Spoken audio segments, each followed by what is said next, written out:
Welcome to the Trad Dads podcast, where we examine cultural and political issues through the lens of traditional thought. All right, so today I'm happy to have a guest, and we're going to be talking about Enlightenment liberalism and markets and their social effects and things like that. And so I have he on Twitter went by Sorties. And he is trained as a philosopher. So I've talked with him a little bit ahead of time and kind of had a little bit of discussion about this. And so I'm just going to kind of frame this a little bit and throw a question out there to him, and then we'll see how it goes. So welcome, Sorties, to the Trad Dads podcast. Thanks for being willing to jump on here with me.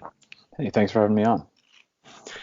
Great. So, like I was saying, what I want to talk about a little bit is kind of Enlightenment liberalism and some of the claims that it makes to having a certain set of benefits, and then always avoiding claims that there are a certain set of costs or that those costs are really bad. And so the general group of people I'm talking about are people who think that the Enlightenment was a really good idea, and maybe they'll say something like, well, I don't really like the French Revolution. That did some really bad things, but as long as you stick with, the British people, Locke and, guys like that, then you're going to go in the right direction on the Enlightenment. Those guys are all good. And I'm just not so sure about that, but I'm also not really equipped to understand the philosophy behind all this. And so, we basically, as an economic fact, or through history, we get this idea that there's some relationship between the prosperity, financial wealth that has accumulated in society across, the average person in the West. And so it's supposed to be some tie between that and the Enlightenment and all of these guys like Locke and newer figures, Hayek, Mises, and different people like this. But then there's also, we run into issues with this. So we could say something like, well, the modern surveillance state is also a product of technology. Or we might say that, because people have this ability to communicate and the ability to travel very cheaply, that, it has really diminished communities to a large extent. People don't have these sort of constraints, these ties that keep them together, or it's helped to destroy the family through birth control availability, and the social acceptance of abortion has come with all of this Enlightenment philosophy and all of this technology. So how do we sort out this sort of implicit cost benefit analysis? Because whenever I say those things, I'm always told, oh well, those things are just those things would have happened, no matter what philosophy had given you, cars and interstate highways and birth control and stuff like that, and cameras. It's not the fault of liberalism. And then I keep thinking, well, okay, but you told me that's how I got all that stuff and that it's supposedly good. So how do you think we should sort through this? Yeah, well, first, I think it's probably worth pointing out to somebody who says those things. And of course, I'm not an expert in the history of liberal political thought, although I read quite a fair amount of it, that liberalism really isn't a monolith. It's a catch-all term that we use to describe sometimes very diverse figures. So the liberalism of a Hobbes, for instance, is going to look very different from the liberalism of the Locke. And then both of them will have a very different account of the rights of the individual than, say, someone I would classify as a late liberal, Marx. Right, so we know these things, and they all share certain commitments. I would say a kind of individualism, but they all have visions for society that look pretty dissimilar. So I guess I would challenge, and this isn't exactly what we spoke about before we started recording, but the way you expressed the question this time really got me thinking. I think you'd have to begin with somebody who makes those claims by asking, okay, define liberalism for me, right? What's essential to it? And then explain to me how there's a causal connection between this result state that you find so desirable or you're content to praise and claim for your own, and that philosophy that generated it. Just as a parallel, something I've said before to, I think, in conversations with you, it doesn't seem to me that materialism in the natural sciences, which has become so common among practitioners of the natural sciences, has anything to do at all with the scientific method. I think many business magnates would be surprised if you told them that they are just acting out the ideas of John Locke. Right. Yeah. Right. So it's clearly not in their deliberative processes. So you might say, well, okay, maybe it's in the structure of society. Right. That, It's in the assumptions that are made. They just don't see it. Yeah. Yeah. But our society is an incredibly complex place. Right. So we have people who do try to maximize rational self-interest. Okay, like a Mises would counsel. Even though he also asks us to extend that self-interest to the consideration of other people. How you even do that, the classic liberal way to do that is by appeal to the emotions ultimately, that we should have this fellow feeling because we do have the fellow feeling. The liberals kind of stuck when it comes to somebody who is pathological by their reckoning, right? Or a Nietzsche who says, I just don't feel for my fellow man. I just want to take his stuff. There's no empathy in me. I am the society, and everybody else is subpolitical, and their stuff belongs to me, and it's really just a matter. What I don't do to them is only a matter of my cunning, my long-term planning. But anything I want, I take. So to go back, I mean, there are aspects of our society that are very illiberal, and I think any society has to be. I think I mentioned to you before that somebody who is maximizing their self-interest doesn't make the decision to join the armed forces during an active war. Right? It's one thing to join and expect to be doing paperwork the whole time, but you join during an active war, and say you join Marine infantry. Right? During a war, you know you're probably going to see combat, and you know you're going to face the likelihood of death. How does that decision fit into a liberal analysis? Let's say, again, fairly late liberal, because Mises is not exactly Locke. Locke is not Hobbes, as I said. But let's take Mises. How do you understand that choice?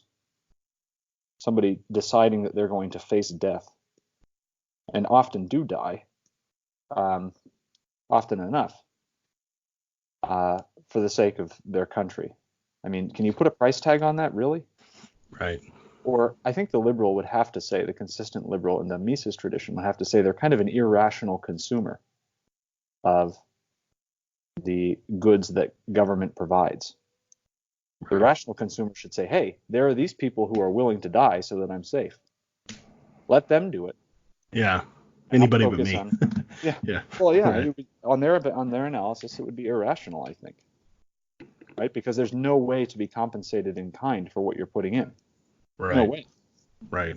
So, I mean, and that's not a small part of our society. You know, if you extend beyond just those people who willingly undertake those sorts of roles in our society, there are lots of people who praise them without any kind of irony and without any awareness that there's a problem with praising them on the liberal self-interested analysis of society. So, right. I wouldn't want to say that there's a straight line necessarily from Locke to Mises, because I think there are developments, just as I said there were from Hobbes to Locke. But there's a kind of even if you're any kind of individualist, I think it's hard for you to account for this phenomenon that's omnipresent in our society. These people who are willing to do it, and this whole, I mean, you could never get away with just lock, stock, and barrel criticizing the military, I think, as say a political candidate. Yeah. You never win, and that just shows how many people there are who are behind that. So if you take that into consideration, I would question whether that's really a liberal feature of our society. So first question I'd have is, what is liberalism? Second question is, now that we've defined it, just how liberal are we in reality? Yeah, there are many people who sing the song of liberalism when they're asked certain questions. But most people are inconsistent. They're not pouring through Locke to make sure that they are, observing the dogma. Right. right? Um, and instead, they're kind of inconsistent. They're inconsistent liberals. And there's some research, a fairly influential book, kind of a revisionist history of this America's founding called The Myth of American Individualism. So that brings me to the second thing that you brought up, which is that many liberals like to maintain the kind of middle road between what came before, they might say, the Ancien Regime in France, the pre-liberal political order. On the one hand, they don't like that, but they also don't like the extreme of the French Revolution. Yeah. Right? We don't want to go to the terror. Right. They seem to think that, the Scottish Enlightenment is the one that was the good one. Yeah, and sometimes they'll say, well, it's the Scottish Enlightenment that was the good one. It was the Glorious Revolution and the principles of the Glorious Revolution that we just enacted in our society, and that's really what distinguished, say, the American Revolution from the French. I think there are many more things that distinguish the American from the French, but I think one of them is that there was a pretty strong sense of the common good, a fairly robust sense of the common good, even in the founding generation of this country. And I don't think that was the common good as filtered through a liberal lens. These were men who were a hodgepodge of different things. They were rooted in English common law. They were all students of the classics. And yes, they knew the fashionable political philosophies of England at the time. But there were varying degrees of agreement with that. It's not as if every founder was a Jefferson. And even Jefferson had issues with just an orthodox Lockeanism. So Right. that's saying a lot, but I those are the two big challenges I would pose to anybody. Just as a trained Thomist, my first question is going to be, what do you mean? Always distinguish. What kind of liberalism are we talking about? And then the second question is going to be, all right, you're claiming the benefits of liberalism. You're saying everything we have that's good in our society is owed to these principles. Explain to me how that works. Show me the causal connection. And it's I think it's really interesting what you said there about kind of the way these people lived their lives and the society they were in that was very very different from ours. Like I remember some conversations I've had with some guys about Adam Smith, and it's like he's writing these two books, The Theory of Moral Sentiments and The Wealth of Nations. And it's interesting to me seeing sort of the resurgence of the theory of moral sentiments among the sort of classical liberal, economics world. And they're trying to fit that into their sort of free market liberal GDP uber alles kind of mindset. And it just doesn't fit right. And it's just kind of funny to me to see them kind of wrestle with this more classics, duty and prudence perspective versus, sort of like rampant hedonism kind of thing that they tried to pull out of the Wealth of Nations. But it's like Adam Smith is even talking. I mean, he's talking about international trade as this, relatively small portion of most people's lives. And he's talking about markets that are local, that are very small in comparison with what we have today. And I can't even imagine if he, that he would have written the same thing now, given that he had the same prior, beliefs or whatever. It's just a completely different world, but you still get people trying to apply, sort of the basic insights of the Wealth of Nations to, the sort of the bigness that we have today.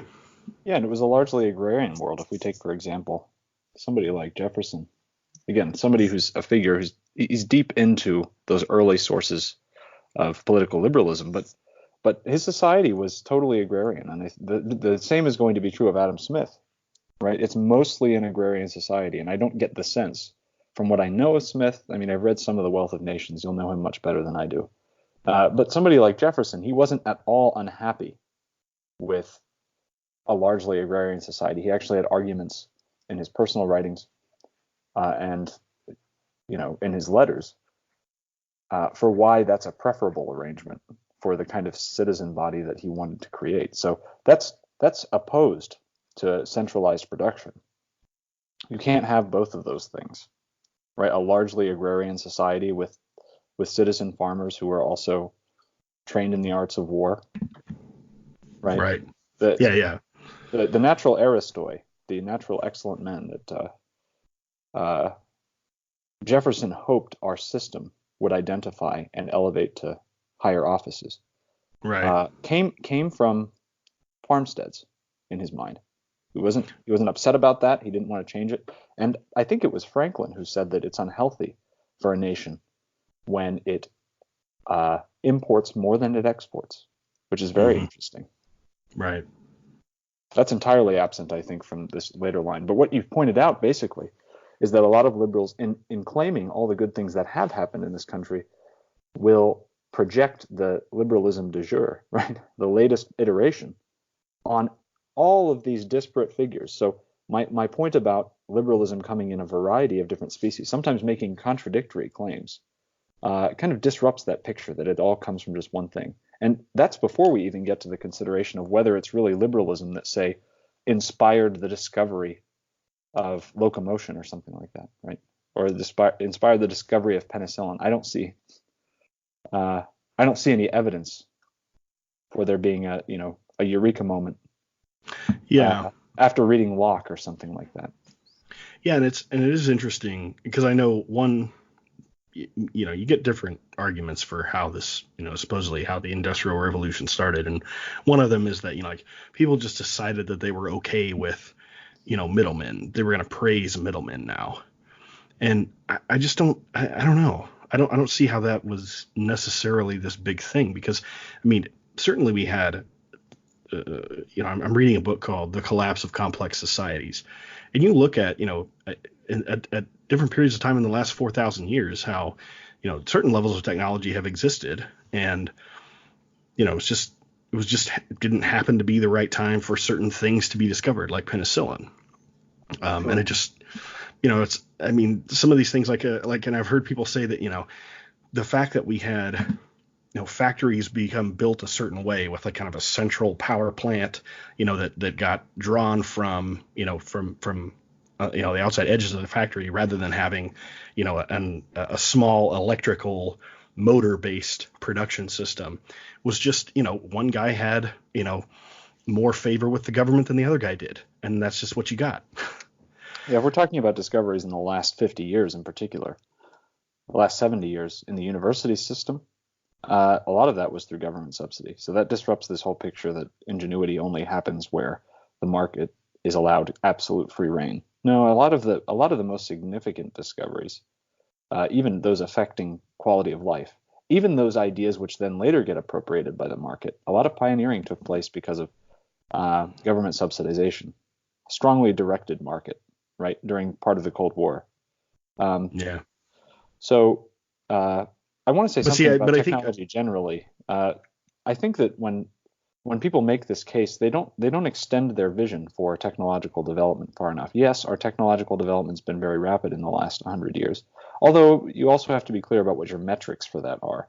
But if you mhm, go to antiquity, right? If you look at what happened in Rome, you know, and the Roman Republic, and then especially in the Roman Empire, um, it's pretty marvelous the kinds of things they were able to accomplish. They were exemplary within their own age, and many of their discoveries were the foundation for what was continued during the Middle Ages, but what was rediscovered during the Renaissance and helped to spark this new wave of science. Right, that really had its origins in the rediscovery of a lot of classical literature. But what the Romans were able to do was pretty impressive. And would anyone say that the Roman Empire was a liberal society? right. No, not at No one all. would dare to say that. But there was still plenty of ingenuity. I mean, ingenuity, the likes of which, after it was lost, took several hundred years to be rediscovered. Right. And all of the later discoveries are built on the foundations that were established by, uh, you know, peoples like the Romans. So if we extend beyond, we tend not to give them credit in our analysis of the relationship between human nature and technological discovery. But surely they should be part of it, and they managed to come a long way in a short time. So it could be the case that these sort of financial incentives that we talk about in the sort of free market world, maybe they matter to some extent, but they're certainly not um, either necessary or sufficient conditions for some kind of innovation or something like that. It's obviously not the case. And my How much thing is, money do we throw at cancer research, right? yeah, Right, exactly. Yeah. If it were just a matter of money, we'd have it, right? Is there any Right. question? Yeah. Yeah, exactly. So I guess this kind of gets to the other side of things, that in the back of my head, so I'm always kind of the narrative that I try to think through when I'm thinking about this stuff is that, there seems to just be this undergirding, I guess, sort of illiberal or anti-liberal, fundamentals of society, and that to an extent, and I think you get this narrative in, especially Patrick Deneen's book, Why Liberalism Failed. And then liberalism is strong in the sense that it's a very powerful cancer that's eating away at the thing that's keeping it alive. Um, so as it erodes these institutions and sort of causes the collapse of the society over potentially a long period of time. Um, it it's just so strange to me that it's like nobody else sees it. It's like we've got, uh, you know, just massive divorce rates, and then people don't even get married at all, and then we've got, um, you know, um, pedophile drag queens and libraries, and it's like what is happening? And it's like, to me, again, I have this sense that there's this fundamental kind of liberal perspective that keeps eating away at these fundamental institutions that, like you're saying, the founders and stuff like this would have appealed to and would have thought were very important, even, back then, 300-400 years ago. Yeah, I don't hear anybody nowadays in the political sphere talking the way that Washington did about the importance of religion to Right. civic morality, for instance. Hmm. Um, I, to be consistent with my method, I suppose one has to be cautious about laying social phenomenon at the feet of any system of thought, right? So Right. it cuts both ways. On the one hand, I'd want to say, well, it's not easy and clear to me how you're going to praise this system of thought for what you're claiming it's accomplished. But on the other hand, it is difficult to blame it directly, except for where its principles explicitly warrant certain behaviors or fail to block it, right?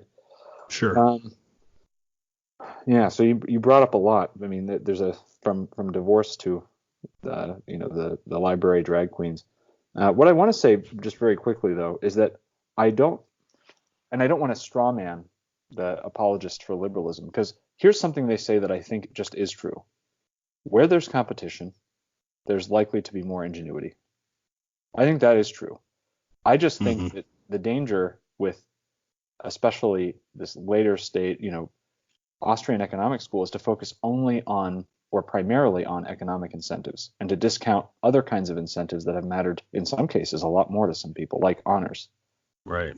right? So there are all sorts of different ways to incentivize ingenuity.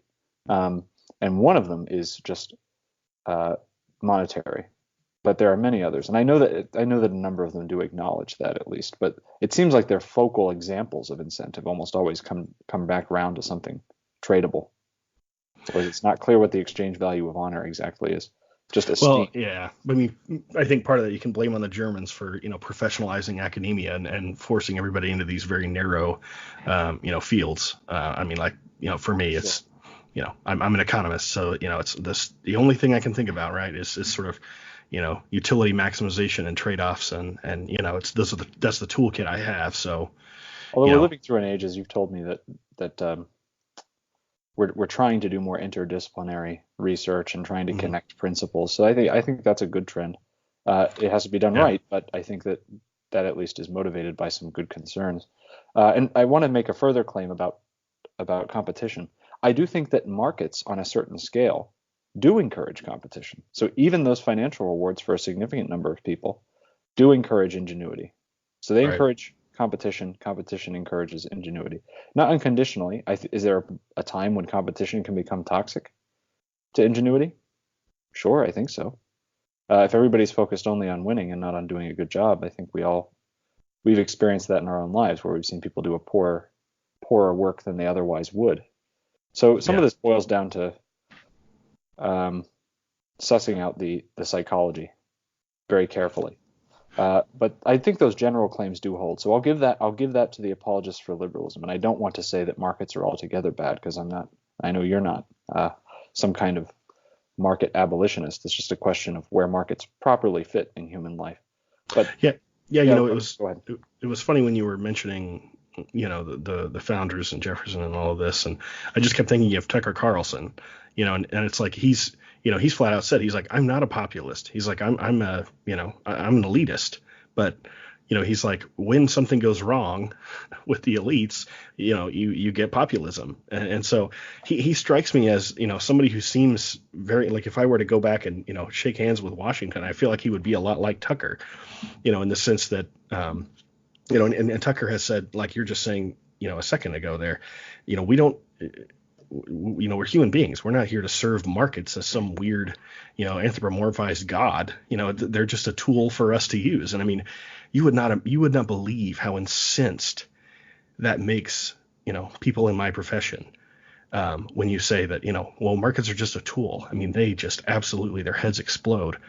But again, I can't even imagine someone 200-300 years ago thinking, gosh, well, we just have to do this because that's what competition dictates, or, well, we can't possibly regulate this, or we can't possibly tax that. And it's like, my goodness, Yeah, yeah, we're I so off get. the rails. Yeah, Jefferson or Washington, I don't think he said in his uh, what was it, his uh, declaration or original edict that he wrote about Thanksgiving. I don't think he said we ought to thank GDP or market efficiency for all the good gifts it's given us. Right. But Right, if you right. haven't read that, it's a wonderful, wonderful text. His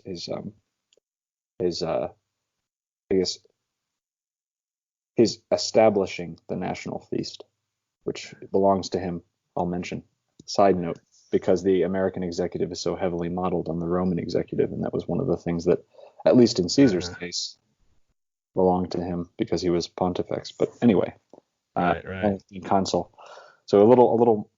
I mean, that illustrates this whole set of values that were operative in the founders that are just very, very different from what liberalisms like to claim. Liberal apologists now like to claim were their ideas. But so just coming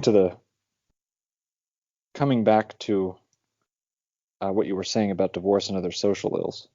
Um, I mean, I think you can say that broadly, uh, divorce comes from the kind of rampant divorce we're seeing now. Definitely is motivated by a kind of individualism, and that is something shared by, I think, Locke and Hobbes. Even if Hobbes, for instance, uh, will try to establish a sovereign power that trumps all individuals, it's really that he wanted uh, a sovereign who was the perfect and complete Enlightenment individual, Right. right? Uh, but so they both have a shared conception of what human flourishing and human happiness means, and I think that it's in those their answers to those kinds of questions where you can work out some general similarities between people like Mises and Locke and Hobbes. And I think that it's in their answers to those questions what really is a fulfilled human being. Does he really need anybody else strictly? If it suppose, Hmm. I mean, suppose you add to the mix. I mean, this isn't something that Locke and Hobbes foresaw, right? But suppose you have automated production. Suppose some of the predictions that are being made now about increased automation. I think some of those are way overblown, just to generate some interest in various cottage industries. But um, but suppose that the claims about automation come to pass. I mean, that's something they couldn't have foreseen. So suppose you have an Right. individual who's got all of his needs met by advanced technology. What does he really need other people for? Yeah. Sentiment might require that he look for them. I get it, but that's the weakest of all conceivable reasons. Because what do you say to the man who lacks that sentiment? Um, Well, and so I think, for me to try to, I guess I'm trying to put my own, thought process on all of this. And so it seems like, the the thing that all of these sort of revolutionary ideologies have in common is this sort of individualistic kind of thing, or and at the very least maybe this idea that there's some like you said, the perfect liberal individual man. You know what I mean? It kind of reminds me of like the new socialist man kind of thing, like like the sort of the French utopians. I mean, yeah, they're different. These concepts are different, but they all kind of strike me as different versions of Soule's unconstrained vision sort of thing. And when you talk about somebody who's more of a reactionary or something like that, what they're going to have in common, at least in Soule's framework, is a hard commitment to the constrained vision. Yeah, to a bounded individual who's defined and ultimately fulfilled by the commitments that he makes, that doesn't seek a liberty that's ultimately opposed to any kind of restriction on his willpower. Right. The strong restrictions that some of these liberals make, and again, your mileage varies with different liberal thinkers, but most of the restrictions they place on the individual's will are statements they make about, or they're just from generalizations about what humans do tend to feel, and they're usually very society specific, right? So an influential Scottish Enlightenment figure like Hume is going to make his entire moral system rest on just sentiment. And most of what he does is just describe the sentiment of English people he knows and presume that the whole apparatus of English government and society in his day is held together just by the way people feel. Whether that's an adequate description, I mean, I sincerely, I know that's not true. Right. This is Hume's description of what's going on, but I think maybe it's not even fully true of Hume. I don't think anybody can live purely by sentiment as a matter of fundamental commitment. But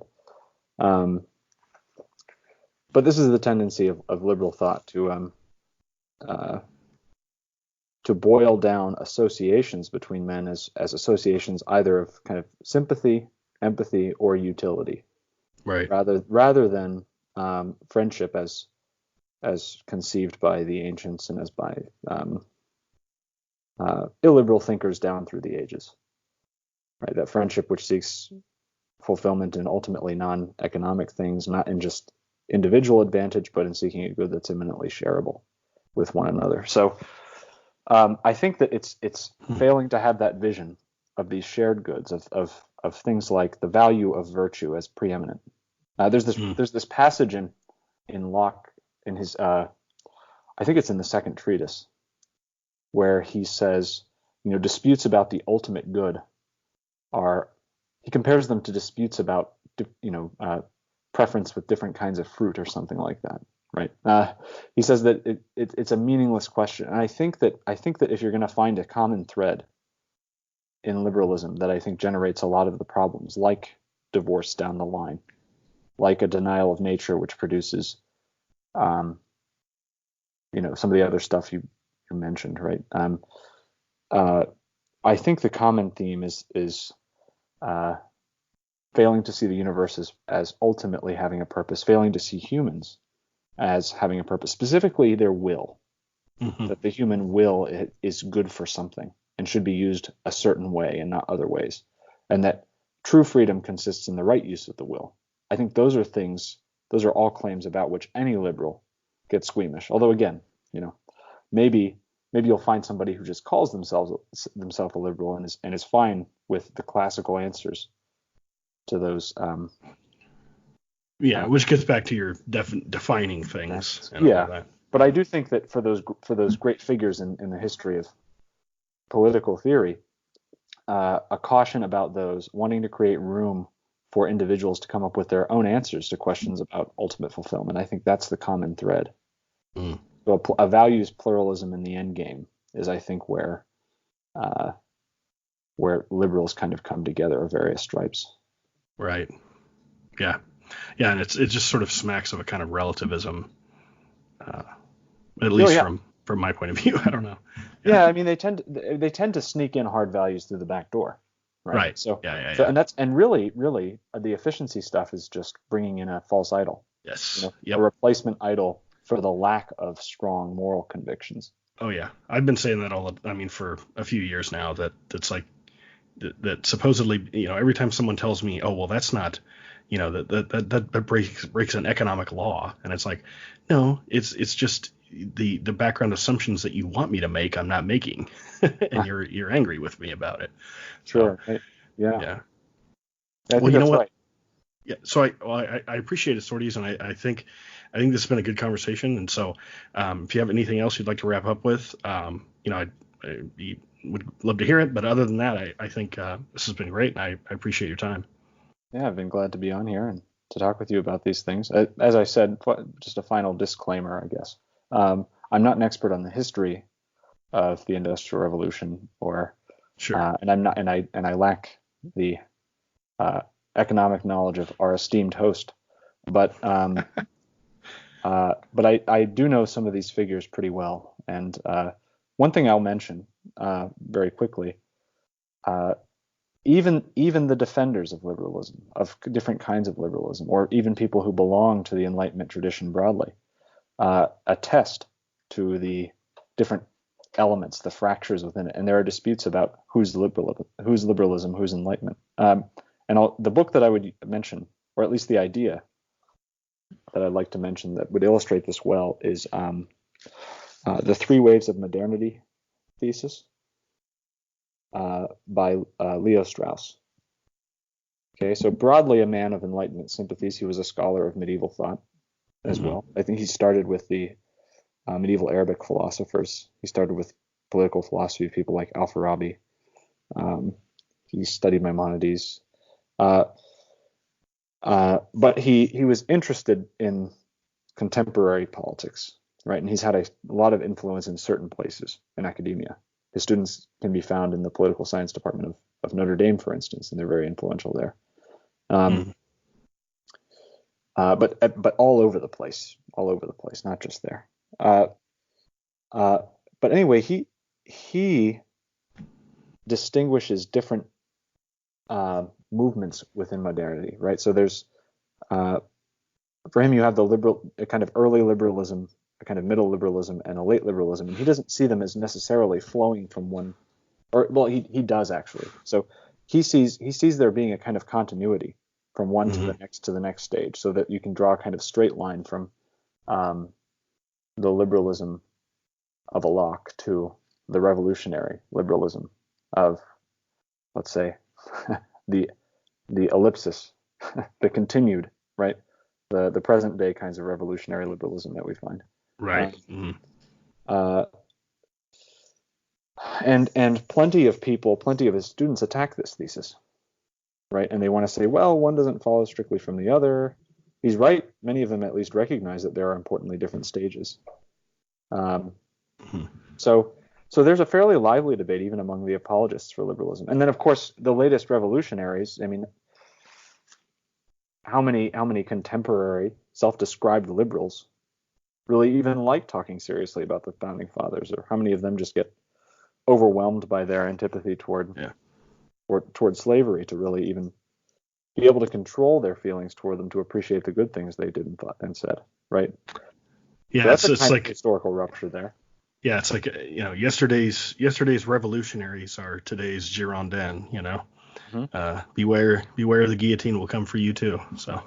Yeah, right. So these are just further illustrations, I guess, for the audience of some of the rifts within liberalism. So one has to, I mean, you can get those quick and easy books in, books of the history of thought in bookstores, where people make these sweeping claims of, everything we have today, or politicians will do this, everything we have today we owe to the markets, or we owe to liberal political philosophy. But, there's detailed work is necessary for dealing with these questions. And I think that it's going to be hard to assign the good things that have come to exist in this country to just a single ideological component.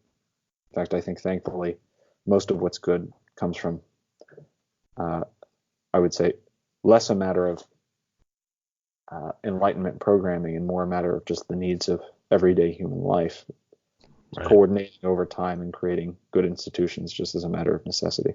That happens a fair amount too. So, at any rate, yeah, that's my final great. spiel. I'm glad to be on here. Yeah. Well, thanks again, Sorties, and I'll be sure to have you back soon. Thank you. Oh, thank you. I look forward to it. Thanks for listening to the Trad Dads podcast. If you enjoyed our show, please subscribe on your favorite podcast app and consider giving us a 5-star rating on iTunes. It really helps us out. The podcast you just heard was made using Anchor. Ever thought about making your own podcast? Anchor makes it really easy for anyone to get started. It's a one-stop shop for recording, hosting, and distributing podcasts. Best of all, it's 100% free. Sign up now at anchor.fm/new. That's anchor.fm/new to get started.